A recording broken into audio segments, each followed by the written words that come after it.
Hi friends, എല്ലാവർക്കും filly ടോക്സിലേക്ക് ഹാർദവമായ സ്വാഗതം. അപ്പോൾ നമ്മൾ ഇന്ന് മാർക്കറ്റിന്റെ ബുള്ളിഷ് മൂവ്മെന്റ് ആണ് കണ്ടത്. പക്ഷേ മാർക്കറ്റ് ഗ്യാപ് ഡൗൺ ആയിട്ട് ഓപ്പൺ ചെയ്തു മോർണിംഗിൽ. അതുകൊണ്ട് തന്നെ മാർക്കറ്റ് ഫൈനൽ പുള്ളപ്പ് ഒക്കെ ബുള്ളിഷ് ആയിരുന്നു. അതായത് ഗ്യാപ് ഡൗൺ കഴിഞ്ഞ് പിന്നെയുള്ള മൂവ്മെന്റ് ഒക്കെ ബുള്ളിഷ് ആയിരുന്നു. പക്ഷേ അത്രയും വലിയ ഗ്യാപ് ഡൗൺ ഉണ്ടായത് കാരണം ഏകദേശം ഗ്യാപ് ഡൗൺ പറയുവാണെങ്കിൽ ഞാൻ മെഷർ ചെയ്ത് കാണിച്ചു തരാം. ഗ്യാപ് ഡൗൺ ഉണ്ടായത് ഏകദേശം 390 പോയിന്റ്സ് ആണ് ഗ്യാപ് ഡൗൺ ഉണ്ടായത്. അവിടെ നിന്നാണ് പിന്നെ മാർക്കറ്റ് പുള്ളപ്പ് ചെയ്യാൻ തുടങ്ങിയത്. പക്ഷെ പുള്ളപ്പ് ചെയ്തത് ഏകദേശം മെഷർമെന്റ് എടുത്തു കഴിഞ്ഞാൽ നല്ലൊരു മൂവ്മെന്റ് കിട്ടി. നമുക്ക് ഏകദേശം 258 പോയിന്റ്സ് അപ്പ് മൂവ്മെന്റ് കിട്ടി. പക്ഷെ എന്നാലും നമ്മുടെ നിഫ്റ്റി 207 പോയിന്റ്സ് ഡൗൺ എന്ന് കാണിക്കണം. എന്താന്ന് വെച്ചാൽ അത്രയും താഴെയാണ് മാർക്കറ്റ് ഓപ്പൺ ചെയ്തത്. പക്ഷെ കമ്പാരിറ്റീവ്ലി ഇന്ത്യൻ മാർക്കറ്റിന്റെ അകത്ത് പ്രശ്നമൊന്നുമില്ല. മാർക്കറ്റ് എല്ലാം നല്ലോണം അപ്സൈഡിലോട്ട് മൂവ് ചെയ്യുന്നുണ്ട്. ഈ ഒരു ഗ്യാപ് ഡൗൺ സംഭവിച്ചത് നമ്മുടെ പുറത്തുള്ള ഇറാൻ ഇസ്രായേൽ വാർ, US വാർ ഒക്കെ കൊണ്ടുള്ള ഗ്യാപ് ഡൗൺ ആണ് സംഭവിച്ചത്. പിന്നെ അത് മാത്രമല്ല, ഇതോടുകൂടി നമ്മുടെ 500 പോയിന്റ്സ് ഗ്യാപ്പ് ഡൗൺ ഉണ്ടായിരുന്നത് കുറഞ്ഞിട്ടുണ്ട്. ഞാൻ പറഞ്ഞിരുന്നായിരുന്നു ഇന്നലത്തെ വീഡിയോയിൽ പതിയെ പതിയെ ഇനി താഴെയുള്ള ഗ്യാപ്പ് ക്ലോസ് ചെയ്യാൻ തുടങ്ങുന്നു. പക്ഷെ അൺഫോർച്ചുനേറ്റ്ലി ഇന്നൊരു പുതിയ ഗ്യാപ്പ് ഉണ്ടായി. അപ്പോൾ ഇനിയിപ്പോൾ ബാക്കി ഗ്യാപ്പ് ക്ലോസ് ചെയ്യാനുള്ളത് നമുക്ക് റൗണ്ട് അപ്പ് ആയിട്ട് 400 പോയിന്റ്സ് ഉള്ളതാണ്. 393 ഉണ്ട്. നമുക്ക് 400 പോയിന്റ്സ് ഗ്യാപ്പ് ആണ് ഇനി ബാക്കി ക്ലോസ് ചെയ്യാനുള്ളത്. പിന്നെ നമ്മുടെ ബാക്കിയുള്ള മൂവ്മെന്റ് വെച്ച് നോക്കുവാണെങ്കിൽ നമ്മുടെ മാർക്കറ്റ് ഇന്ന് 23,700 എന്ന സപ്പോർട്ട് വൺ ബ്രേക്ക് ഔട്ട് ചെയ്ത് പോയിട്ടാണ്, അതായത് ഗ്യാപ് ഡൗണോട് കൂടി ബ്രേക്ക് ഔട്ട് ചെയ്ത് പോയി. അതിനുശേഷം പിന്നെ ഗ്യാപ്പ് അപ്പ് മൂവ്മെന്റ് നൽകി നല്ല ഇവിടെ ഒരു ചെറിയൊരു ഗ്യാപ്പ് ഉണ്ടായിരുന്നു. ഞാൻ ഇന്നലെ പറഞ്ഞായിരുന്നു ചെറിയ ഗ്യാപ്പ് ആണെങ്കിൽ അത് കൺസിഡറേഷനിൽ എടുക്കണമെന്ന് പറഞ്ഞായിരുന്നു. ആ ഗ്യാപ്പിന്റെ പൊസിഷനിൽ വന്നാണ് ഇന്ന് മാർക്കറ്റ് പിന്നെ ഒരു ഡൗണിലോട്ട് ഒരു മൂവ്മെന്റ് തുടങ്ങിയേക്കണം. അപ്പൊ ആ ഗ്യാപ്പ് ഇവിടെ ഉണ്ടായിരുന്ന ഈ ഒരു ഗ്യാപ്പ് കംപ്ലീറ്റ്ലി ഫില്ലായി. ഇനിയുള്ളത് നമുക്ക് മുകളിലോട്ടുള്ള ഗ്യാപ്പ് ഫില്ലാവുന്നുണ്ടോ എന്ന് നോക്കുവാനുള്ളതാണ്. അപ്പൊ അതിനെക്കുറിച്ചുള്ള ഡീറ്റെയിൽസ് ഞാൻ പറയാം. അപ്പൊ ഇന്നത്തെ വീഡിയോയിലേക്ക് കടക്കാം. അപ്പൊ ആദ്യമേ തന്നെ ഇതൊക്കെ ഒന്ന് ക്ലോസ് ചെയ്തിട്ട് ഞാൻ പുതിയ ഡ്രോയിങ്സ് വരക്കാം. അപ്പൊ ആദ്യമേ തന്നെ നമ്മുടെ ഇന്നത്തെ ഗ്യാപ്പ് ഒന്ന് ഞാൻ വരച്ചോട്ടെ. ജസ്റ്റ് ബാക്കിയുള്ള ഗ്യാപ്പാണ് ഞാൻ വരക്കാൻ ഉദ്ദേശിക്കുന്നത്. ഞാൻ ആ ഗ്യാപ്പ് ഒന്ന് വരച്ചോട്ടെ. ഇത് എടുത്തേച്ചും ഞാൻ ക്ലിയർ ചെയ്തേച്ചും പുതിയ ഗ്യാപ്പ് വരക്കുവാണ്. അപ്പോൾ ഇനിയുള്ള ഗ്യാപ്പ് ഫില്ല് ചെയ്യാനുള്ളത് ഏകദേശം 400 പോയിന്റ്സ് ഗ്യാപ്പാണ് ഫില്ല് ചെയ്യാനുള്ളത്. ഇവിടെ നോക്കുവാണെങ്കിൽ കറക്റ്റ് നോക്കുവാണെങ്കിൽ വളരെ ചെറിയ പോയിന്റ്സ് ഗ്യാപ്പ് കൂടി ഫില്ല് ചെയ്യാനുണ്ട്. വളരെ ചെറിയ പോയിന്റ്സ് ആണ്. നോക്കിക്കഴിഞ്ഞാൽ ഒരു മിനിമലിസ്റ്റിക് എന്ന് വേണമെങ്കിൽ പറയാം. അതിനകത്ത് മിക്ക ഗ്യാപ്പ് ഇവിടെയുള്ള ഫില്ലായി. ഇനി ബാക്കി ഫില്ല് ചെയ്യാനുള്ള കാര്യം ഈ ഒരു ഗ്യാപ്പ് ഒന്ന് ശ്രദ്ധിക്കണം. നാളത്തെ മൂവ്മെന്റ് വരുമ്പോൾ 35 പോയിന്റ്സേ ഉള്ളൂ. വളരെ നെഗ്ലിജിബിൾ ഗ്യാപ്പാണ്. ഞാനിവിടെ എഴുതിയിടാം. 35 പോയിന്റ്സ് വരുന്ന ഗ്യാപ്പ് ഉണ്ട്. വളരെ നെഗ്ലിജിബിൾ ആണ്. പക്ഷെ നമ്മൾ ഇപ്പോഴത്തെ വാർ സിറ്റുവേഷൻ ഒക്കെ വെച്ച് നോക്കാനായിട്ട് നമ്മൾ കൺസിഡറേഷനിൽ എടുക്കേണ്ടതായിട്ടിരിക്കുന്നു. ഓക്കെ, ഇന്നത്തെ ക്ലോസിംഗും കൂടി മാർക്ക് ചെയ്യാം. അപ്പൊ ഇന്ന് മാർക്കറ്റ് ക്ലോസ് ചെയ്ത വാല്യൂ എന്ന് പറയുന്നത് ഏകദേശം 23,818 ആണ് ഇന്നത്തെ നമ്മുടെ മൺഡേ ക്ലോസിംഗ് വന്നിരിക്കുന്നത്. വൈസൽ വാല്യൂ വന്നിരിക്കുന്നത് ഏകദേശം 23,842.65, നെഗറ്റീവ് 207 പോയിന്റ്സ് ഡൗൺ ആണെങ്കിൽ ഞാൻ പറഞ്ഞു എന്തുകൊണ്ടാണ് ഡൗൺ കാണിക്കുന്നത്. ശരിക്കും മാർക്കറ്റ് ബുള്ളിഷ് ആയിട്ടാണ് ഇന്ത്യൻ മാർക്കറ്റ് മൂവ് ചെയ്തത്. 0.86% ഡൗൺവേർഡ് മൂവ്മെന്റ് നൽകിയിട്ടുണ്ട്. ഇത് വെച്ച് നമുക്ക് ബാക്കിയുള്ള അനാലിസിസ് ചെയ്യാം. അപ്പോൾ ഞാൻ നേരത്തെ പറഞ്ഞ പോലെ മാർക്കറ്റ് വോളറ്റൈൽ ആയിരിക്കും. കാര്യം എന്താണെന്ന് വെച്ചാൽ ഇപ്പോഴത്തെ മാർക്കറ്റ് സിറ്റുവേഷൻ അനുസരിച്ച് പുറത്തുള്ള വാർ സിറ്റുവേഷൻസ് മാർക്കറ്റിൽ എഫക്ട് ചെയ്യുക. അതുകൊണ്ടാണ് ഞാൻ വോളറ്റൈൽ ആയിരിക്കും എന്ന് പറയുന്നത്. ഇനി നമ്മുടെ റെസിസ്റ്റൻസ് ലെവൽ ഇത് വെച്ച് നോക്കണമെങ്കിൽ 24,000 നമ്മുടെ ഇമ്പോർട്ടന്റ് റെസിസ്റ്റൻസ് ലെവൽ ആയിട്ട് വരും. ഞാൻ ഇവിടെ മാർക്ക് ചെയ്യാൻ 24,000. ഇതായിരിക്കും നമ്മുടെ ഇൻട്രാഡേ റെസിസ്റ്റൻസ് 1 ആയിട്ട് ആക്ട് ചെയ്യുന്നത്. അതിനു മുമ്പ് ഞാൻ നേരത്തെ പറഞ്ഞ പോലെ ഈ ഒരു മൈനർ റെസിസ്റ്റൻസും കൂടി കൺസിഡറേഷനിൽ എടുക്കണം. അതായത് ഇവിടം കൊണ്ട്, കാര്യം ഇവിടം വരെ വന്നിട്ട് മാർക്കറ്റ് ഒന്ന് റീട്രേസ് ചെയ്യാൻ ചാൻസ് ഉണ്ട്. അതായത് ഞാൻ ഇവിടെ വരച്ച് കാണിച്ചു തരാം. ഇവിടം വരെ വന്നിട്ട് ഒന്ന് മാർക്കറ്റ് റീട്രേസ് ചെയ്യാൻ ചാൻസ് ഉണ്ട്. ആ ഒരു കൺസിഡറേഷൻ വിട്ടുപോകരുത്. എന്നിട്ടായിരിക്കും പിന്നെ മാർക്കറ്റ് പുള്ളപ്പ് ചെയ്ത് ഇവിടുന്ന് പിന്നെ റീട്രേസ് ചെയ്യുന്നത്. അപ്പോൾ അത് വളരെയധികം ശ്രദ്ധിക്കാം. 24,000 വളരെ ഇമ്പോർട്ടന്റ് ആയുള്ള റെസിസ്റ്റൻസ് ലെവലാണ്. അത് കഴിഞ്ഞ് നെക്സ്റ്റ് വരുന്ന റെസിസ്റ്റൻസ് ലെവൽ 24,200 ആയിരിക്കും. ഞാൻ ഇവിടെ മാർക്ക് ചെയ്യാൻ 24,200. ഇതായിരിക്കും ഇൻട്രാഡേ റെസിസ്റ്റൻസ് 2 ആയിട്ട് ആക്ട് ചെയ്യാൻ പോകുന്നത്. അതുപോലെ തന്നെ നമുക്ക് വരാൻ പോകുന്ന ഇനിയുള്ള ഇമ്പോർട്ടന്റ് സപ്പോർട്ട് ലെവൽ നമുക്ക് 23,600 ആയിട്ട് എടുക്കണം. വെരി ഇമ്പോർട്ടന്റ് സപ്പോർട്ട് ലെവലാണ്. കാര്യം ആ ഒരു ലെവൽ നിന്നാണ് നമുക്ക് ഇനി ഗ്യാപ് ഡൗൺ ഇനിയും ഫോം ചെയ്ത് ഇനി ഒരു ഗ്യാപ് ഡൗൺ ഉണ്ടായി. ഫ്ലാറ്റ് ഓപ്പണിംഗ് ആണെങ്കിൽ ഗ്യാപ് ഡൗൺ ഉണ്ടായി 400 ബാക്കിയുള്ള പോയിന്റ്സ് ഗ്യാപ്പ് ഫിൽ ആകുമെന്ന് നമുക്ക് കൺഫർമേഷൻ എടുക്കാൻ പറ്റുന്നത്. അതുകൊണ്ട് തന്നെ ഈ 23,600 എന്ന ഇൻട്രാഡേ സപ്പോർട്ട് 1 വളരെ ഇമ്പോർട്ടന്റ് ആയിരിക്കുന്നു. അഥവാ 23,600 ക്രോസ് ചെയ്ത് കഴിഞ്ഞു കഴിഞ്ഞാൽ പിന്നെ നമുക്ക് നോക്കാനുള്ള നെക്സ്റ്റ് സപ്പോർട്ട് ലെവൽ എന്ന് പറയുന്നത് 23,200 ആയിരിക്കും. ഞാനിവിടെ മാർക്ക് ചെയ്യാം, കറക്റ്റ് ഒന്ന് എടുത്തോട്ടെ. 23,200. കാര്യം ഞാൻ നേരത്തെ പറഞ്ഞു, ഒറ്റയടിക്ക് ഇത്രയും വലിയൊരു ഗ്യാപ്പ് ഇന്നലെ ഞാൻ പറഞ്ഞായിരുന്നു ഒറ്റയടിക്ക് ക്ലോസ് ആകാൻ പോകുന്നില്ല. സ്ലോലി അത് ക്ലോസ് ആവുള്ളൂ. ഇങ്ങനെയുള്ള ഗ്യാപ് ഡൗൺസും മാർക്കറ്റിന്റെ ഗ്യാപ് ഡൗണും കൊണ്ടേ ക്ലോസ് ആവുള്ളൂ. അതുകൊണ്ട് തന്നെ സൂക്ഷിക്കുക. ഇവിടെ 1 അവർ ബെയറിഷ് ക്യാൻഡിൽ കൺഫർമേഷൻസ് എടുക്കുക. മാർക്കറ്റ് 1 അവറിൽ ബെയറിഷ് ആയിട്ട് ബ്രേക്ക് ഔട്ട് ചെയ്ത് ലൈൻ ബ്രേക്ക് ഔട്ട് ചെയ്ത് പോകണമെങ്കിൽ നമുക്ക് വീണ്ടും ഇവിടെ നിന്നൊരു സെല്ലേഴ്സ് ഡോമിനേഷൻ പ്രതീക്ഷിക്കാവുന്നതാണ്. അതേസമയം ഞാൻ നേരത്തെ പറഞ്ഞ പോലെ ഇവിടെ എവിടെയെങ്കിലും വെച്ച് ഒരു ബുള്ളിഷ് ക്യാൻഡിൽ ഫോർമേഷൻ ഉണ്ടാവുകയാണെങ്കിൽ, അതായത് ഇങ്ങനെ ഒരു ബുള്ളിഷ് ക്യാൻഡിൽ മാർക്കറ്റ് താഴത്തോട്ട് പോകുന്ന സമയത്ത് ഒരു ബുള്ളിഷ് ക്യാൻഡിൽ ഉണ്ടാവുകയാണെങ്കിൽ ഇവിടെ നിന്ന് മാർക്കറ്റ് റീട്രേസ് ചെയ്യുന്നതായിരിക്കും. അതായത് ഇവിടെ നിന്ന് ഇങ്ങനെ മാർക്കറ്റ് ഇവിടെ വരെ വന്നതിന് ശേഷം പിന്നെ റീട്രേസ്മെന്റ് ഉണ്ടാവുന്നതായിരിക്കും. ഈ സോണിൽ തന്നെ ട്രേഡ് ചെയ്യുന്നതായിരിക്കും. അത് വളരെയധികം ശ്രദ്ധിക്കുക. ഓക്കെ, അപ്പോൾ നിങ്ങൾക്ക് ഇതുപോലെ തന്നെ സപ്പോർട്ട് റെസിസ്റ്റൻസ് ഒക്കെ മാർക്ക് ചെയ്ത് ബാക്കി കറക്റ്റ് ആയിട്ട് ഞാൻ ചെയ്യുന്ന പോലെ പ്രോ ലെവലിൽ അനലൈസ് ചെയ്യാൻ പഠിക്കണമെങ്കിൽ, അത് വാറിന്റെ സമയത്തായിക്കോട്ടെ, ഇൻഡെക്സിലായിക്കോട്ടെ, സ്റ്റോക്കിലായിക്കോട്ടെ, അല്ലെങ്കിൽ ഇക്വിറ്റി മാർക്കറ്റിലോ അല്ലെങ്കിൽ ഓപ്ഷൻ ട്രേഡിംഗിലോ എന്തിലും ആയിക്കോട്ടെ, നിങ്ങൾക്ക് കറക്റ്റ് ആയിട്ട് അനലൈസ് ചെയ്ത് support and resistance, candlestick, price action, Fibonacci ഇതെല്ലാം ഈ ഡീറ്റെയിൽഡ് ആയിട്ട് പഠിക്കണമെങ്കിൽ നമ്മളൊരു കോഴ്സ് സ്റ്റാർട്ട് ചെയ്തിട്ടുണ്ട്. കോഴ്സിന്റെ പേര് ഓപ്ഷൻ ട്രേഡിംഗ് മാസ്റ്ററി എന്നാണ്. കോഴ്സിനെ കുറിച്ചുള്ള ഡീറ്റെയിൽസ് ഞാൻ പറയാം. ഓപ്ഷൻ ട്രേഡിംഗ് മാസ്റ്ററി എന്നാണ് കോഴ്സിന്റെ പേര്. നമ്മൾ ഓൺലൈനും ഓഫ്ലൈനും കോഴ്സിൽ പ്രൊവൈഡ് ചെയ്യുന്നുണ്ട്. പിന്നെ എന്താണെന്ന് വെച്ചാൽ നമ്മൾ face to face online offline classes ആണ് ചെയ്യുന്നത്. കൂടാതെ recordings with doubt clearing sessions നമ്മൾ ചെയ്യുന്നുണ്ട്. Lifetime learning dashboard access കൊടുക്കുന്നുണ്ട്. Real time WhatsApp support, question answer clearance ഒക്കെ കൊടുക്കുന്നുണ്ട്. ഞാൻ എങ്ങനെ ചെയ്യുന്നു അതുപോലെ തന്നെ നിങ്ങളെ ആക്കി തരാൻ ഞങ്ങൾ ഹെൽപ്പ് ചെയ്യും. നിങ്ങൾ സ്വയം തന്നെ ലെവൽസും ഇതൊക്കെ മാർക്ക് ചെയ്യാൻ ഈ കോഴ്സ് തീരുന്നതോടെ പഠിക്കുന്നതായിരിക്കും. പിന്നെ നമ്മുടേതായ സ്ട്രാറ്റജി ബിൽഡിംഗ് ഫ്രെയിം വർക്കും നമ്മൾ ബാക്ക് ടെസ്റ്റ് ചെയ്ത സ്ട്രാറ്റജീസും ഓൾറെഡി ഉള്ള സ്ട്രാറ്റജീസ് ആയ സ്ട്രാഡിൽ, സ്ട്രാങ്കിൾ ഇതൊക്കെ ഇൻ ഡീറ്റെയിൽഡ് ആയിട്ട് പഠിപ്പിക്കുന്നതായിരിക്കും കോഴ്സിന്റെ അകത്ത്. ഇതിന്റെ ഒപ്പം സർട്ടിഫിക്കറ്റ് ഓഫ് കംപ്ലീഷൻ നമ്മൾ കൊടുക്കും. കോഴ്സിന്റെ അകത്ത് കവർ ചെയ്യുന്നത് മെയിൻ ആയിട്ട് patterns, Fibonacci, price action, candle anatomy, technical analysis, sentimental analysis, volume analysis, strategies, ഞാൻ നേരത്തെ പറഞ്ഞ പോലെ ബാക്ക് ടെസ്റ്റ് ചെയ്ത സ്ട്രാറ്റജീസ്, പിന്നെ how to take an entry, എപ്പോൾ എക്സിറ്റ് ചെയ്യണം, പിന്നെ ഇമോഷണൽ ട്രേഡിംഗ് കൺട്രോൾ അതെങ്ങനെ ചെയ്യണം. കാര്യം മിക്കവർക്കും ഓവർ ട്രേഡിംഗ് ചെയ്താണ് വലിയ ലോസസ് ഉണ്ടാകുന്നത്. മിനിമം ലോസിൽ എങ്ങനെ പുറത്തിറങ്ങാം, റൈറ്റ് ട്രേഡ് എങ്ങനെ എടുക്കാം. പിന്നെ ഒപ്പം നമ്മൾ ബോണസ് ആയ ടെക്നിക്കൽ അനാലിസിസ് എന്ന മോഡ്യൂൾ 9999 ഫ്രീ ആയിട്ട് കൊടുക്കുന്നുണ്ട്. 9999 ആണ് കോഴ്സിന്റെ മോഡ്യൂളിന്റെ കോസ്റ്റ്. അതുപോലെ തന്നെ risk and money management module 5999 റുപ്പീസിന്റെ കോഴ്സും നമ്മൾ ഈ കോഴ്സിന്റെ ഒപ്പം ബോണസ് ആയിട്ട് കൊടുക്കുന്നുണ്ട്. പിന്നെ ഇവിടെ മൊത്തം നോക്കുവാണെങ്കിൽ ഇതെല്ലാം ഫ്രീ ആയിട്ട് കൊടുക്കാതെ നമ്മൾ നോക്കുവാണെങ്കിൽ 25,997 ആണ് കോഴ്സ് പ്രൈസ് വരുന്നത്. അത് മാക്സിമം റെഡ്യൂസ് ചെയ്ത് 4,199 റുപ്പീസിന് ഉള്ളിലാണ് നമ്മൾ ചാർജ് ഒരു സ്റ്റുഡന്റിൽ നിന്ന് ഈടാക്കുന്നത്. അപ്പോൾ കോഴ്സിൽ ജോയിൻ ചെയ്യണമെങ്കിൽ ഡിസ്ക്രിപ്ഷനിൽ കോൺടാക്ട് ഡീറ്റെയിൽസ് ആയ ഇമെയിൽ ID, ഫോൺ നമ്പറും കൊടുത്തിട്ടുണ്ട്. അതുവഴി കോൺടാക്ട് ചെയ്ത് വാട്സ്ആപ്പ് മെസ്സേജ് അയച്ചാൽ മതി. വാട്സ്ആപ്പ് ചെയ്ത് നിങ്ങൾക്ക് കോഴ്സിനെ കുറിച്ച് ഇൻഡെപ്ത് ആയിട്ടുള്ള ഡീറ്റെയിൽസ് അറിയണമെങ്കിൽ വിളിച്ച് ടൈമിങ്ങും കാര്യങ്ങളൊക്കെ അറിയാവുന്നതാണ്. അപ്പോൾ നിങ്ങൾക്ക് കോഴ്സിൽ ജോയിൻ ചെയ്ത് ഈ ഓഫറിൽ തന്നെ കോഴ്സ് ഗ്രാബ് ചെയ്യാവുന്നതാണ്. പ്രത്യേകിച്ച് ഓപ്ഷൻ ട്രേഡിംഗിൽ ബുദ്ധിമുട്ടുള്ളവരാണെങ്കിൽ, അതായത് പതുക്കെ ചെറിയ ട്രേഡ് ഒക്കെ എടുത്ത് ബൈ ചെയ്ത് പ്രോഫിറ്റ് നേടി അവസാനം ഒറ്റ നിമിഷം കൊണ്ട് ഒറ്റ ട്രേഡ് കൊണ്ട് തന്നെ എല്ലാ പ്രോഫിറ്റും നഷ്ടപ്പെടുന്ന സിറ്റുവേഷൻ, അല്ലെങ്കിൽ ഇമോഷണൽ ട്രേഡിംഗ് പ്രോബ്ലംസ് ഉള്ളവർ, ട്രേഡിംഗ് പ്രോബ്ലം എന്ന് ഉദ്ദേശിക്കുന്നത് തെറ്റായിട്ട് ട്രേഡ് ചെയ്യണമെന്നല്ല, ഒരു ലോസ് വന്നതിന് ശേഷം റിക്കവർ ചെയ്യാൻ വേണ്ടി ശ്രമിച്ചു വരുമ്പോഴേക്കും കൂടുതൽ ലോസ് വരുന്ന പ്രോബ്ലംസ് ഉള്ളവർക്കൊക്കെ ഈ കോഴ്സ് ആപ്റ്റ് ആയിരിക്കും. ഈ കോഴ്സിൽ ജോയിൻ ചെയ്ത് കഴിഞ്ഞാൽ എല്ലാം ഇൻ ഡീറ്റെയിൽഡ് ആയിട്ട് നമ്മൾ പഠിപ്പിച്ചു തരുന്നതായിരിക്കും. നേരത്തെ പറഞ്ഞ പോലെ ലൈഫ് ടൈം വാട്സ്ആപ്പ് സപ്പോർട്ടും ലൈഫ് ടൈം കോഴ്സ് ഡാഷ്ബോർഡ് ആക്സസും ഉണ്ടായിരിക്കുന്നതായിരിക്കും. അതുകൊണ്ട് നിങ്ങൾക്ക് ബേസിക് മുതൽ പ്രോ ലെവൽ വരെ പഠിക്കാവുന്നതാണ്. ഓക്കെ, ഇനി നമുക്ക് ബാങ്ക് നിഫ്റ്റിയിലോട്ട് കിടക്കാം. അപ്പൊ ബാങ്ക് നിഫ്റ്റിയിൽ നമ്മൾ കാണുന്നത് എന്താന്ന് വെച്ചാൽ, ബാങ്ക് നിഫ്റ്റിയിൽ നമ്മൾ പറഞ്ഞിരുന്ന 54,600 എന്ന ലെവലിൽ നിന്നാണ് ഇന്ന് സപ്പോർട്ട് റെസ്പെക്ട് ചെയ്ത് മാർക്കറ്റ് പിന്നെ ബുള്ളിഷ് ആയിട്ട് മൂവ് ചെയ്തത്. അത് വളരെയധികം ശ്രദ്ധിക്കണം. പിന്നെ അത് മാത്രമല്ല, ബുള്ളിഷ് ആയിട്ട് മൂവ് ചെയ്തപ്പോൾ ഇവിടെ ഉണ്ടായിരുന്ന ഗ്യാപ്പ്, അതായത് ഈ ഒരു ഗ്യാപ്പ് കംപ്ലീറ്റ്ലി ക്ലോസ് ആയി. ഇനിയിപ്പോ ഈ ഗ്യാപ്പ് ചെറിയൊരു ഗ്യാപ്പ് ആണെങ്കിൽ ആ ഗ്യാപ്പിനെ കുറിച്ച് പറയാവേണ്ട കാര്യമില്ല.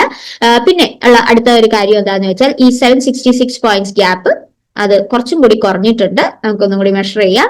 ഇനിയിപ്പോ ബാക്കി ഉള്ള ഗ്യാപ്പ് എന്ന് പറയുന്നത് ഒരു ചെറിയ വ്യത്യാസമുണ്ട്.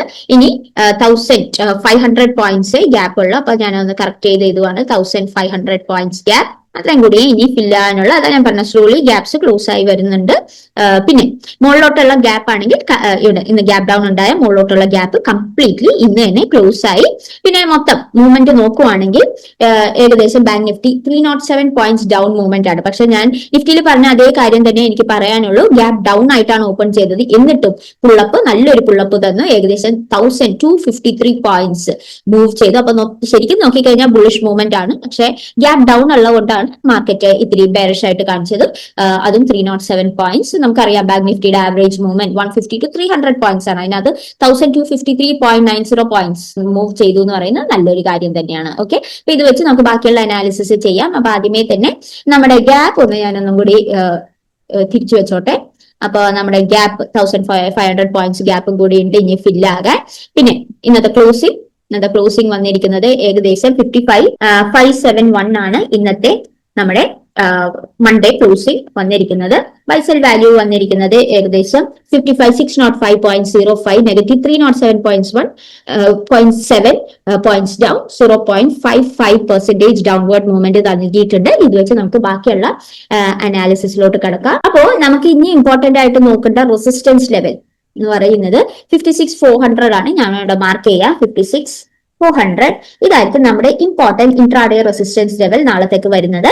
അതുപോലെ തന്നെ സപ്പോർട്ട് വരാൻ പോകുന്നത് ഈ ഒരു ലെവലാണ് നമ്മൾ എടുക്കുന്നത്. കാര്യം ഇവിടെ നിന്നാണ് മാർക്കറ്റ് ഇന്ന് ബുള്ളിഷ് ആയിട്ട് പോയത്. അതുകൊണ്ട് തന്നെ ഈ സപ്പോർട്ട് ലെവൽ വളരെ ഇമ്പോർട്ടന്റ് സപ്പോർട്ട് ലെവൽ ആയിട്ട് വരും. ഇന്നലെ ഈ സപ്പോർട്ട് ലെവൽ റെസ്പെക്ട് ചെയ്തു. ഇന്നും ഈ സപ്പോർട്ട്, ഇന്നലെയാണ് ഉദ്ദേശിച്ചത്, ഞാൻ ഫ്രൈഡേ ആണ് ഉദ്ദേശിച്ചത്. ഇന്നും ഈ സപ്പോർട്ട് ലെവൽ റെസ്പെക്ട് ചെയ്യുന്നുണ്ട്. അതുകൊണ്ട് തന്നെ 54,800 കറക്റ്റ് എന്ന് വെച്ചോട്ടെ, 54,800 നമ്മുടെ ഇമ്പോർട്ടന്റ് ഇൻട്രാഡേ സപ്പോർട്ട് 1 ആയിട്ട് ആക്ട് ചെയ്യും. അതുപോലെ തന്നെ ഇമ്പോർട്ടന്റ് സപ്പോർട്ട് ലെവൽ ആണ് നമ്മുടെ 54,000 വരുന്നത്. ഞാനിവിടെ മാർക്ക് ചെയ്യാം 54,000. ഏകദേശം ഇവിടെ കൊണ്ടുവരും 54,000 നമ്മുടെ ഇമ്പോർട്ടന്റ് ഇൻട്രാഡേ സപ്പോർട്ട് ലെവൽ 2 ആയിട്ട് ആക്ട് ചെയ്യും. ഓക്കെ, അപ്പൊ ഇവിടെയും ഞാൻ നേരത്തെ പറഞ്ഞ പോലെ ഒറ്റയടിക്ക് 1500 പോയിന്റ്സ് ഗ്യാപ്പ് ഫില്ലാകാൻ പോണില്ല. ബെയറിഷ് ക്യാൻഡിൽ കൺഫർമേഷൻസ് എടുക്കുക. അതേസമയം ഇവിടെ കൊണ്ട് ഒരു ബുള്ളിഷ് ക്യാൻഡിൽ വരുവാണെങ്കിൽ മനസ്സിലാക്കിക്കൊള്ളാം, മാർക്കറ്റ് ഈ ഒരു ഏരിയയിൽ നിന്ന് റിവേഴ്സ് എടുക്കാൻ പോണേ, അതായത് റീട്രേസ് ചെയ്യാൻ പോണെന്ന് മനസ്സിലാക്കുക. അതേസമയം ഇവിടെ നേരത്തെ ഞാൻ വരച്ച പോലെ ഇവിടെ ഒരു ലൈൻ ബ്രേക്ക് ചെയ്ത് ഒരു 1 അവർ ബെയറിഷ് ക്യാൻഡിൽ ഫോം ചെയ്യണമെങ്കിൽ മനസ്സിലാക്കിക്കൊള്ളുക, മാർക്കറ്റ് ഇവിടെ നിന്ന് ബെയറിഷ് ആയിട്ട് മൂവ് ചെയ്യുകയും ഈ ഗ്യാപ്പ് സ്ലോലി ഫില്ല് ചെയ്യാൻ തുടങ്ങുകയും ചെയ്യും. ഓക്കെ, അതെ. ഇനി വേറൊരു കാര്യം പറയാനുള്ളത് 56,400ന്റെ കാര്യമാണ്. ഇവിടെ നല്ലൊരു ബുള്ളിഷ് ക്യാൻഡിൽ ഫോം ചെയ്യണം. ഓക്കെ, നല്ലൊരു സ്ട്രോങ് ബുള്ളിഷ് ക്യാൻഡിൽ ഫോം ചെയ്യണമെങ്കിൽ നമുക്ക് ഇവിടെ നിന്ന് ഒരു ബ്രേക്ക് ഔട്ട് പ്രതീക്ഷിക്കാവുന്നതാണ്. ഞാനിത് എടുത്തു പറയാൻ കാര്യം എന്താന്ന് വെച്ചാൽ ഇപ്പോ മാർക്കറ്റിന്റെ മൂവ്മെന്റ് കറക്റ്റ് നോക്കിക്കഴിഞ്ഞാൽ ഇവിടെ വന്ന് സ്റ്റോപ്പായി നിൽക്കുകയാണ്. അപ്പൊ ഈ ഒരു 56,400 ബ്രേക്ക് ഔട്ട് സംഭവിച്ചാൽ നടക്കുന്ന എന്താന്ന് വെച്ചാൽ പിന്നെ നമുക്ക് ഒരു പുൾ ഔട്ട് കിട്ടുന്നതായിരിക്കും. ഓക്കെ, അപ്പോ ഈ ഒരു 56,000 ബ്രേക്ക് ഔട്ടിന് വേണ്ടി വെയിറ്റ് ചെയ്യുക. ഡബിൾ കൺഫർമേഷൻസ് എടുക്കുക. ക്യാൻഡിലിന്റെയും അഥവാ പാറ്റേൺസ് ആ സമയം കൊണ്ട് ഫോം ചെയ്യണമെങ്കിൽ അതും കൺഫർമേഷൻ എടുത്തതിന് ശേഷം മാത്രം ഈ ഒരു ലൈൻ ബ്രേക്ക് ഔട്ട് ചെയ്താൽ മാത്രം എൻട്രി എടുക്കുക. അപ്പോൾ വിചാരിച്ച പോലെയുള്ള ഔട്ട്പുട്ട് നിങ്ങൾക്ക് കിട്ടുന്നതായിരിക്കും. ഓക്കെ, പിന്നെ ഇന്നത്തെ മൊത്തം നിഫ്റ്റി 50യുടെ ഗെയിനേഴ്സ് നോക്കി കഴിഞ്ഞു കഴിഞ്ഞാൽ കുറവായിരിക്കും, ഈവൻ ദോ മാർക്കറ്റ് ബുള്ളിഷ് ആയിട്ട് പോയെങ്കിലും. പക്ഷേ HDFC ലൈഫ് 2.71% അപ്പ് മൂവ്മെന്റ് കാണിച്ചു. അതിന്റെ തൊട്ട് പുറകെ Adani and ICICI Bank, NTPC, TMPV, Coal India, ONGC, doctor Reddy, Axis Bank, BEL ഇവയൊക്കെയായിരുന്നു ടോപ്പ് ഗെയിനേഴ്സ്. ലൂസേഴ്സ് ലിസ്റ്റിൽ ഏറ്റവും വലിയ ബെയറിഷ് ആയിട്ട് മൂവ് ചെയ്തത് നെഗറ്റീവ് 5.04% ഇച്ചോ മോട്ടോഴ്സ് ആണ്. അതിന്റെ തൊട്ട് പിറകെ Maruti, Bajaj Finance, Reliance, IndiGo, Jio Finance, HDFC Bank, TCSE, Shriram Finance, Nestle India, ITC, Eternal, Hindalco, Hindustan Lever, HCL Tech, M and M, Cipla, Titan, Infy, Trent എന്നിവയൊക്കെയാണ് ടോപ്പ് ലൂസേഴ്സ് ആയിട്ട് ആക്ട് ചെയ്തത്. ബാങ്ക് നിഫ്റ്റിയിൽ നോക്കിക്കഴിഞ്ഞാൽ ടോപ്പ് ഗെയിനേഴ്സ് വന്നത് രണ്ടെണ്ണേ ഉള്ളൂ. ഒന്ന് ആക്സിസ് ബാങ്കും പിന്നെ ICICI ബാങ്കും. അതിനകത്ത് ICICI ബാങ്ക് ആണ് കുറച്ചും കൂടി ബുള്ളിഷ് ആയിട്ട് കാണിച്ചത്. 1.90%. ആക്സിസ് ബാങ്ക് 0.15% അപ്പ് മൂവ്മെന്റ് കാണിച്ചു. ലൂസേഴ്സ് ലിസ്റ്റിൽ ഏറ്റവും വലിയ ലൂസർ HDFC ബാങ്ക് ആണ്. അതിന്റെ തൊട്ട് പുറകെ union bank, IDFC first bank, federal bank, Indus bank, yes bank, PNB, Canara, Kotak, SBIN, AU bank, bank of Baroda എന്നിവയൊക്കെയാണ്. സെക്ടർ വൈസ് പെർഫോമൻസ് നോക്കിയാൽ മിഡ് ക്യാപ് സെലക്ട് 1% കൂടുതൽ ബെയറിഷ് ആയിട്ട് കാണിച്ചു. ബാക്കി എല്ലാ സെക്ടേഴ്സും ഞാൻ പറഞ്ഞല്ലോ ആ ഗ്യാപ് ഡൗൺ കാരണമാണ് ബെയറിഷ് ആയിട്ട് കാണിക്കുന്നത്. അല്ലെങ്കിൽ പ്രൊആക്റ്റീവ്ലി നോക്കിക്കഴിഞ്ഞാൽ എല്ലാം നല്ല ബുള്ളിഷ് ആയിട്ടാണ് മൂവ് ചെയ്തിരിക്കുന്നത്. പക്ഷേ ആ ഗ്യാപ് ഡൗൺ കാരണം എല്ലാ സെക്ടേഴ്സും 1% താഴെ ബെയറിഷ് ആയിട്ടാണ് മൂവ് ചെയ്തിരിക്കുന്നത്. ഇനി സെക്ടോറിയൽ പെർഫോമൻസസ് നോക്കിക്കഴിഞ്ഞാൽ നമുക്ക് അതിലോട്ട് കിടക്കാം.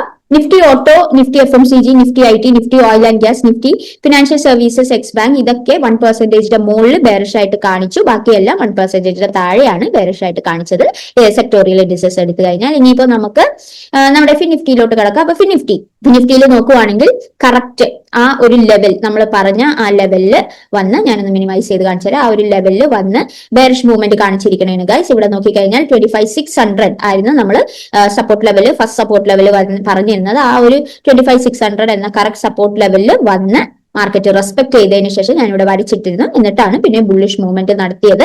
140 പോയിന്റ്സ് ഉള്ള ഗ്യാപ്പ് കംപ്ലീറ്റ്ലി മുകളിലുണ്ടായിരുന്ന ക്ലോസ് ആയി. ഇനി ബാക്കിയുള്ള 768 പോയിന്റ്സിൽ ഒന്നും ക്ലോസ് ആയിട്ടില്ല. കറക്റ്റ് ആ ലെവലിൽ വന്നാണ് നമ്മുടെ മാർക്കറ്റ് പുള്ളപ്പ് ചെയ്തത്. പിന്നെ മൂവ്മെന്റ് നോക്കിക്കഴിഞ്ഞാൽ നല്ല ബുള്ളിഷ് മൂവ്മെന്റ് ആണ്. ഇവിടെ ബുള്ളിഷ് മൂവ്മെന്റ് ഗ്യാപ് ഡൌണിന് ശേഷം മാത്രം നോക്കിക്കഴിഞ്ഞാൽ 529 പോയിന്റ്സ് അപ്പ് മൂവ്മെന്റ് നൽകിയിട്ടുണ്ട്. നല്ലൊരു മൂവ്മെന്റ് ആണ് നിഫ്റ്റിനെ അപേക്ഷിച്ച്. കാര്യം നിഫ്റ്റിയുടെ ആവറേജ് മൂവ്മെന്റ് 150 to 200 പോയിന്റ്സ് ആണ്. അത് വെച്ച് നോക്കാൻ നേരത്ത് നല്ലൊരു മൂവ്മെന്റ് തന്നിട്ടുണ്ട്. എന്നിട്ടും നെഗറ്റീവ് 66.40 പോയിന്റ്സ് ഡൗൺ കാണിക്കുന്നത് നമ്മുടെ ഗ്യാപ് ഡൗണും കൂടി കൺസിഡർ ചെയ്യണം. ആ ഗ്യാപ് ഡൗണിന്റെ ആ ഒരു പ്രഷറാണ് ഈ 166.40 പോയിന്റ്സ് ഡൗൺ കാണിച്ചിരിക്കുന്നത്. ഇത് വെച്ച് ബാക്കിയുള്ള അനാലിസിസ് ചെയ്യാം. ആദ്യമേ തന്നെ ക്ലോസിംഗ് ഞാൻ മാർക്ക് ചെയ്തോട്ടെ. അപ്പൊ നമ്മുടെ ഇന്നത്തെ മാർക്കറ്റ് ക്ലോസിംഗ് ഫിനിഫ്റ്റിയിൽ വന്നത് 26,029 ആണ്.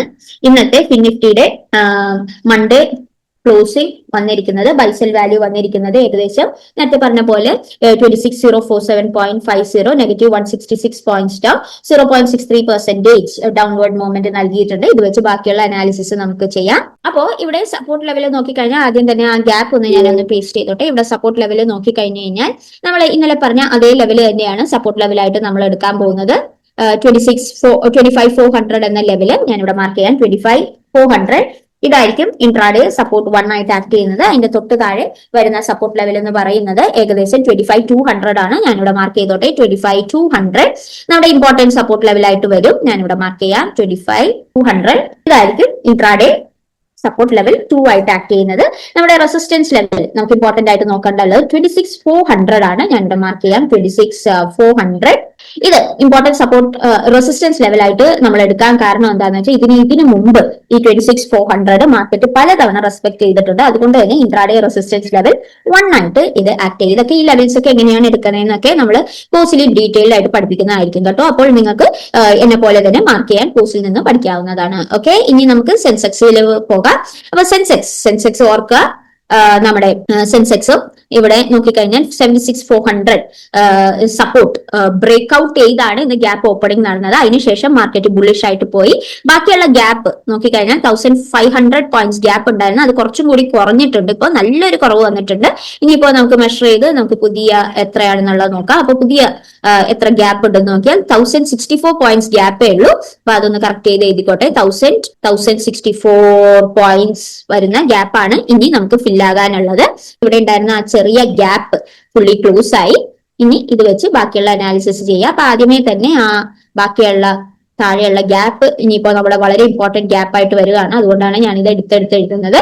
ഇന്നത്തെ ക്ലോസിംഗ് വന്നിരിക്കുന്നത് ഏകദേശം 796 ആണ് ഇന്നത്തെ മൺഡേ ക്ലോസിംഗ് വന്നിരിക്കുന്നത്. ബൈസെൽ വാല്യൂ വന്നിരിക്കുന്നത് ഏകദേശം 76,847.57, negative 702.68 points down, 0.91% wise downward movement വന്നിട്ടുണ്ട്. ഞാനിവിടെ പറഞ്ഞു 702.68 ആണെങ്കിലും ഇന്നത്തെ പുള്ളപ്പ് നോക്കിക്കഴിഞ്ഞാൽ ഏകദേശം 904 പോയിന്റ്സ് അപ്പ് മൂവ്മെന്റ് നൽകിയിട്ടുണ്ട്. നല്ല മൂവ്മെന്റ് ആണ് ഇന്ത്യൻ മാർക്കറ്റ് കാണിച്ചിരിക്കുന്നത്. ആ ഗ്യാപ് ഡൗൺ കൊണ്ടുവരുന്ന ആ ഒരു ഡിഫറൻസ് മാത്രമേ നമ്മുടെ ഇന്ത്യൻ മാർക്കറ്റിൽ ഇന്ന് ബെയറിഷ് ആയിട്ടുള്ള മൂവ്മെന്റ്സ് കാണിക്കുന്നുള്ളൂ. പിന്നെ ഇവിടെ പുതിയ ഗ്യാപ് ഡൗൺ കാരണം ഒരു ചെറിയ പുതിയ ഗ്യാപ്പ് സ്റ്റാർട്ട് ചെയ്തിട്ടുണ്ട്. ഈ ഗ്യാപ്പിന്റെ മെഷർമെന്റ് എന്ന് പറയുന്നത് വളരെ ചെറിയ മെഷർമെന്റ് ആണ്. പക്ഷെ നമ്മൾ കൺസിഡറേഷനിൽ എടുക്കണം. 125 പോയിന്റ്സ് ആണ് മെഷർമെന്റ് വരുന്നത്. ഞാൻ ഇവിടെ എഴുതിയിടാം. 125 പോയിന്റ്സ് ഗ്യാപ്പ് ഉണ്ട്. ആ ഗ്യാപ്പ് കൺസിഡറേഷനിൽ എടുക്കണം. ഇത് വെച്ചാണ് നമ്മൾ ഇന്നത്തെ നാളത്തേക്കുള്ള ലെവൽസ് നോക്കാൻ പോകണം. അപ്പൊ അതിലോട്ട് കിടക്കാം. അപ്പോ സെൻസെക്സിൽ ഇനിയിപ്പോ നമുക്ക് നോക്കാനുള്ള ഇമ്പോർട്ടന്റ് റെസിസ്റ്റൻസ് ലെവൽ ഞാൻ ഇതിനു മുമ്പേ ഞാൻ പറഞ്ഞിട്ടുണ്ടായിരുന്നു. ഈ രണ്ട് ലെവൽസ് വന്ന് ടച്ച് ചെയ്താണ് മാർക്കറ്റ് ബെയറിഷ് ആയിട്ട് മൂവ് ചെയ്തത്. അതുകൊണ്ട് തന്നെ നമ്മുടെ ഈ ലെവൽ ഇമ്പോർട്ടന്റ് റെസിസ്റ്റൻസ് ലെവലായിട്ട് വരും. ഇതെന്ന് പറയുന്നത് 77,600 എന്ന ലെവലാണ്. ഇൻട്രാഡേ റെസിസ്റ്റൻസ് 1 ആയിട്ട് ആക്ട് ചെയ്യും. പിന്നെ വരുന്നത് നമ്മുടെ സപ്പോർട്ട് ലെവലാണ്. സപ്പോർട്ട് ലെവൽ ഇമ്പോർട്ടന്റ് ലെവലായിട്ട് ഇത് കാണണം. കാര്യം എന്താണെന്ന് വെച്ചാൽ മാർക്കറ്റ് ഇത് പണ്ട് റെസ്പെക്ട് ചെയ്ത ലെവലാണ്. ഇതിനു മുമ്പ് ഒരു ഗ്യാപ് ഡൗൺ വന്ന ലെവലാണ്. അതൊക്കെ കൊണ്ട് ഈ ഒരു ലെവൽ ഇമ്പോർട്ടന്റ് ആയിട്ട് കാണണം. ഇതെന്ന് പറയുന്നത് 75,600 എന്ന ലെവലാണ്. ഞാനിവിടെ മാർക്ക് ചെയ്യാം. 75,600 ഇത് ഇമ്പോർട്ടൻറ്റ് സപ്പോർട്ട് ലെവൽ 1 ആയിട്ട് ആക്ട് ചെയ്യും. അപ്പോൾ ഇതൊക്കെയാണ് നമ്മുടെ ഇമ്പോർട്ടന്റ് ലെവൽസ് വരുന്നത്. വളരെയധികം സൂക്ഷിച്ച് ട്രേഡ് ചെയ്യുക. നാളെ മാർക്കറ്റ് കൂടുതൽ വോളറ്റൈൽ ആകാൻ സാധ്യതയുണ്ട്. അതുകൊണ്ട് തന്നെ ഒന്നാമത്തത് നമ്മുടെ എക്സ്പയറി ആയതുകൊണ്ടും പിന്നെ വാർ സിറ്റുവേഷൻ മാർക്കറ്റിൽ നടക്കുന്നതുകൊണ്ട് സൂക്ഷിച്ച് ട്രേഡ് ചെയ്യുക. റാൻഡം ട്രേഡ്സ് എടുക്കാതിരിക്കുക. കൺഫർമേഷൻ ട്രേഡ്സും ബ്രേക്ക്ഔട്ട്സും ഒക്കെ നോക്കി കറക്റ്റ് ആയിട്ട് കാൻഡിൽസ് നോക്കി ട്രേഡ് ചെയ്യുക. അപ്പോൾ നിങ്ങൾക്ക് അങ്ങനെ ട്രേഡ് ചെയ്യാൻ അറിയില്ലെങ്കിൽ നിങ്ങൾക്ക് ഹെൽപ്പ് വേണമെങ്കിൽ ഓപ്ഷൻ ട്രേഡിംഗ് മാസ്റ്റർ എന്ന കോഴ്സ് പർച്ചേസ് ചെയ്ത് നിങ്ങൾക്ക് കോഴ്സിൽ നിന്ന് ഇൻ ഡീറ്റെയിൽഡ് ആയിട്ട് ബേസിക് മുതൽ അഡ്വാൻസ് ലെവൽ വരെ പഠിക്കാവുന്നതാണ്. ഡിസ്ക്രിപ്ഷനിൽ എന്റെ ഫോൺ നമ്പറും ഇമെയിൽ ഐ ഡിയും കൊടുത്തിട്ടുണ്ട്. അതുവഴി കോൺടാക്ട് ചെയ്ത് 4199 കോഴ്സ് പർച്ചേസ് ചെയ്യാവുന്നതാണ്. ഇത് ഡൗട്ട് ഉണ്ടെങ്കിൽ വാട്സ്ആപ്പ് ആ നമ്പറിൽ ഞാൻ ഡിസ്ക്രിപ്ഷനിൽ കൊടുത്ത ആ നമ്പറിൽ ചോദിച്ചതിന് ശേഷം നിങ്ങൾക്ക് പർച്ചേസ് ചെയ്യാവുന്നതാണ്. ഓക്കെ, ഞാൻ അപ്പോൾ ഒരു സെബി രജിസ്റ്റേർഡ് ഓഫീസർ അല്ല. അതുകൊണ്ട് ഞാൻ ചെയ്യുന്ന അനാലിസിസ് എന്റെ എക്സ്പീരിയൻസും ടെക്നിക്കൽ അനാലിസിസ് തിയറിയും പ്ലസ് മാർക്കറ്റ് ന്യൂസ് അപ്ഡേറ്റ്സും കമ്പൈൻ ചെയ്ത് പറയുന്ന അനാലിസിസ് ആണ്. അത് 100% കറക്റ്റ് ആണോ എന്നില്ല, എനിക്കും തെറ്റുപറ്റാം. പിന്നെ ഞാൻ ഒരു സ്റ്റോക്കോ കമ്പനിയോ ഒരു സ്റ്റോക്ക് ബ്രോക്കറെയോ പ്രൊമോട്ട് ചെയ്യുന്നില്ല. ഈ വീഡിയോ കംപ്ലീറ്റ്ലി എഡ്യൂക്കേഷണൽ പർപ്പസ് ആണ്. ഇതിനകത്ത് എന്റെ ചാനലിൽ ഞാൻ മെയിൻ ആയിട്ട് കോൺസെൻട്രേറ്റ് ചെയ്യുന്നത് ടെക്നിക്കൽ അനാലിസിസ് വഴി ഏത് മെയിൻ ആയിട്ടുള്ള indexes like Nifty 50, fin Nifty, bank Nifty എങ്ങനെ നമുക്ക് അനാലിസിസ് ചെയ്യാമെന്ന് വരച്ച് അനലൈസ് ചെയ്ത് പഠിപ്പിക്കുന്ന ചാനലാണ്. വേറെ സ്റ്റോക്ക് ഒന്നും പ്രൊമോട്ട് ചെയ്യുന്നില്ല. പ്രത്യേകിച്ച് എന്തെങ്കിലും ഒരു സ്റ്റോക്ക് വാങ്ങിച്ച് ഇൻവെസ്റ്റ് ചെയ്യണമെങ്കിൽ നിങ്ങളുടെ സെബി രജിസ്റ്റേർഡ് ഓഫീസറോടോ അല്ലെങ്കിൽ ഫിനാൻഷ്യൽ അഡ്വൈസറോട് ചോദിച്ചിട്ട് മാത്രം ഇൻവെസ്റ്റ് ചെയ്യുക. അപ്പോൾ ഇന്നത്തെ വീഡിയോത്തേക്ക് ഇത്രയേ ഉള്ളൂ. അപ്പോൾ താങ്ക് യു, ബൈ. നാളെ 9 മണിക്കും 10:30ക്കും ഇടയിൽ പുതിയ വീഡിയോ ആയിട്ട് വരുന്നതായിരിക്കും. നാളത്തെ അനാലിസിസ്ക്ക് അതുവരേക്കും thank you, bye. Have a nice day, have a good night.